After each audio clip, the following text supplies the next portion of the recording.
Kiukweli mimi naitwa Jumanne Misungwi, ni diwani wa kata ya Rudete iliyoko ndani ya jimbo la Katoro, ni mwenyekiti wa halmashauri ya Geita DC.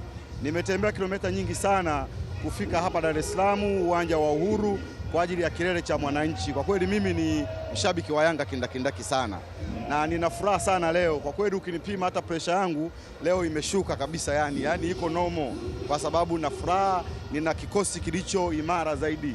Na ndugu mtangazaji, jambo la kusikitisha sana, nimefika jana, kuna rafiki yangu mmoja ni mwana Simba, lakini mpaka sasa yuko amelazwa, amewekewa drip kwa ajili ya mechi ya jana. Mimi ni shauri tu kitu kimoja kwa viongozi wa Simba na washabiki wa Simba: andaeni hospitali, mjenge hospitali kabisa kabla ya kuanza na uwanja. Haya, ukijaribu kuangalia miongoni mwa vitu ambavyo pasina shaka kila mmoja anasubiri, kila mmoja anakuwa na vision yake ama picha yake, ukiwa njiani kuja huku, nini kilikuwa kina click kichwani mwako na nini unatamani kukiona leo?